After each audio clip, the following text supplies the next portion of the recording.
Donc, je suis Pierre Frémondière, je suis un enseignant à l'école de maïeutique, donc l'école de sage-femme, et sage-femme également, à l'école de Marseille, et chercheur associé au laboratoire ADES. Donc, mes thématiques de recherche, c'est l'étude de l'évolution de l'accouchement dans la lignée humaine. Et à ce titre, je vais vous présenter un cas d'accouchement en occipito-pubien chez Panthroglodites. Alors, qu'est-ce que ça veut dire accouchement occipito-pubien? Pour cela, il faut venir sur les bases fondamentales de l'anatomie du canal d'accouchement.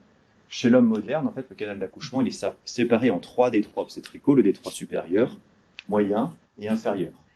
Et lorsque le fœtus va franchir ces 3 détroits, ça va correspondre à une étape de l'accouchement. Par exemple, lorsque le fœtus, et surtout sa présentation, c'est-à-dire sa tête, franchit le détroit supérieur, on parle d'engagement.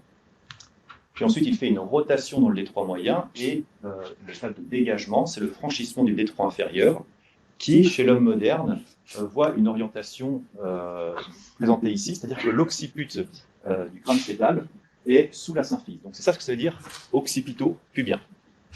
Et chez le primate non humain, la variété est supposée être inversée, et les primates non humains sont supposés accoucher systématiquement en occipito-sacré. Alors pour quelles raisons? On a des explications qui proviennent de la morphologie pelvienne et des explications qui sont liées à la qualité de la flexion. Donc, vis-à-vis de la morphologie pelvienne, chez l'homme, le détroit supérieur a deux diamètres obliques, diamètre oblique droit, diamètre oblique gauche, et ce sont les plus grands diamètres donc, que le fœtus va utiliser pour s'engager. Il va majoritairement utiliser le diamètre gauche, puisque à droite, vous avez le côlon descendant qui va prendre une petite place. Donc, le diamètre oblique gauche sera majoritairement employé pour l'engagement. Et l'occiput étant la partie la plus volumineuse, elle va venir se placer au niveau de la ligne arquée gauche, qui est l'espace le plus volumineux, le front allant se localiser dans le sinus sacro-iliacoin. Donc, on a déjà au moment de l'engagement une présentation qui est avec l'occiput en avant, et une petite rotation de 45 degrés mettra l'occiput sous la symphyse pubienne.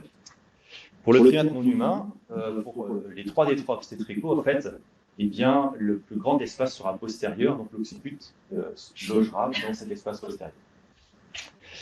Une autre façon d'expliquer, c'est par le biais de la flexion, et on va faire un focus plus particulier dans le topo sur ce mécanisme. Chez l'homme moderne, on sait que le fœtus se présente fléchi dans le canal d'accouchement, et ça contribue en fait à créer une excentricité de l'articulation du cou en regard des autres parties du crâne, créant ainsi un bras de levier court entre le cou et l'occiput, et un bras de levier long entre le cou et la face. Lorsque cette présentation entre en contact avec le bassin, eh bien, il y a des forces de réaction qui émergent, mais elles sont asymétriques, puisque le bras de levier long va l'emporter sur le bras de levier court, et cette flexion va entraîner une rotation, amenant l'occiput sous la symphyse pubienne. Chez le primate non humain, la présentation est défléchie, donc le cou, l'excentricité du cou se rapproche de la face, va avoir les mêmes forces de réaction qui vont être asymétriques et qui vont entraîner une rotation avec l'occiput qui va aller en arrière. Alors, ces variétés d'expulsion, elles vont avoir des conséquences culturelles, et ça, c'est l'hypothèse que Karen Rosenberg et Wenda Trevathan ont fait en 2002. Pour l'accouchement humain, eh bien, la femme qui souhaite recueillir son nouveau-né avec une présentation en occipito-pubien en OP ne peut le faire que si elle engendre des traumatismes au niveau du cou, c'est-à-dire que si elle tire son nouveau-né pour le ramener sur le ventre, eh bien, de par la position anatomique, et de par la position du cou en regard de la symphyse pubienne, elle va entraîner des élongations et des traumatismes au niveau du cou, d'où la nécessité de la présence d'une tierce personne qui va venir extirper le nouveau-né dans l'axe du canal d'accouchement. Et pour Karen Rosenberg et Wenda Trevathan, c'est ce qui fonde l'accouchement communautaire propre à l'homme moderne, c'est-à-dire que chez l'homme moderne, on a des accouchements qui se font quasiment dans toutes les communautés, avec la participation active d'un tiers. Chez le primate non humain, la variété OS eh bien, permet au nouveau-né de fléchir sa tête autour du point de pivot représenté par la symphyse pubienne, et la femelle peut facilement attraper son nouveau-né, le passer entre les jambes. Finalement, elle n'a pas besoin d'assistance d'une tierce personne et l'accouchement est isolé. Alors, on va tester cette hypothèse avec l'étude d'un cas d'une femelle ventrogloditesse qui s'appelle Anne, qui a accouché à la réserve africaine de Sijan en 2017. C'était une deuxième part, donc avec un accouchement antérieur en 2013. Elle a 15 ans, elle pèse 47 kg, elle a atteint son terme qui est d'environ 8 mois. Elle appartient à un groupe d'environ 10 individus et elle est relativement dominée au sein de ce groupe. On va utiliser une technique de focal animal sampling en utilisant 2 caméras. Et donc, vous voyez sur cette vidéo le Anne qui nous tourne le dos, qui crée un lit de paille. On est sur l'étape d'ampliation maximale, de dégagement. Et vous allez voir, donc sur la caméra numéro 2, qu'elle va utiliser sa tête pour défléchir la présentation. Donc, on a le dos de Anne, donc ici, on a le sacrum, la face du nouveau-né, donc l'occiput est en regard de la symphyse pubienne, donc on est sur un accouchement occipito-pubien. Autre élément intéressant, c'est la main de Anne qui va venir défléchir la tête. Et en fait, c'est ce qu'on fait en pratique chez les sages-femmes, notamment pour maîtriser cette phase d'expulsion, de manière à éviter les déchirures périnéales, donc avec l'ampliation du périnée qui est visible ici, qui est maximale, et où il n'y a pas de déchirure, ce qui n'est pas vraiment le cas chez les hommes modernes, où on a quand même un taux de déchirure assez important. On continue donc l'étape de l'accouchement, avec donc l'expulsion de la tête. Puis ensuite, on va voir que les épaules, quant à elles, les épaules du nouveau-né, elles sortent en un bloc. Il n'y a pas de rotation. Ce qu'on observe chez l'homme moderne, c'est une rotation externe qui correspond au franchissement des épaules dans le détroit supérieur. Là, chez le primate non humain, eh bien, les épaules naissent en bloc, et c'est une spécificité aussi des primates non humains. Puis ensuite, elle va passer son nouveau-né entre ses jambes, elle va l'inspecter, et ensuite elle va rejoindre les restes des membres du groupe sur une autre plateforme. Comme si de rien n'était. Pas besoin de péridurale, voilà. Effectivement, chez l'homme moderne, c'est différent. Alors, on va discuter de 2 choses, à la fois l'accouchement occipito-pubien et ensuite la notion d'assistance à l'accouchement. Donc en fait, il y a d'autres publications qui ont évoqué des naissances en occipito-pubien chez Panthroglodites, notamment celle de Hirata en 2011, où on a observé donc 3 accouchements occipito-pubiens. Donc en regardant bien, en fait, on a un accouchement occipito-pubien véritable ici, et ceux-ci sont des accouchements plutôt mixtes, occipito-pubiens transverses. Alors pourquoi est-ce que ces Panthroglodites accouchent en occipito-pubien? Un des éléments de réponse vient dans l'analyse de la contrainte photopelvienne. Donc, vous avez ici une représentation de la contrainte photopelvienne, c'est-à-dire l'espace qu'il y a entre le crâne du nouveau-né et le canal d'accouchement, et notamment le détroit supérieur. Donc ici, c'est la taille moyenne du crâne du nouveau-né en noir et en blanc, la taille du détroit supérieur. Donc, pourquoi? C'est que chez nous, bon, il n'y a pas beaucoup d'espace, c'est la crise du logement, la contrainte est très forte, un petit peu comme celle de cette contrainte, un peu à l'image des macaques, qui a expliqué les difficultés à l'accouchement.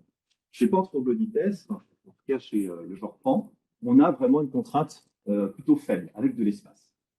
On peut émettre l'hypothèse que cet espace, il ne demande pas au crâne fœtal de se fléchir ou de se défléchir, puisque la flexion et déflexion, c'est des mécanismes d'amoindrissement des dimensions des crânes.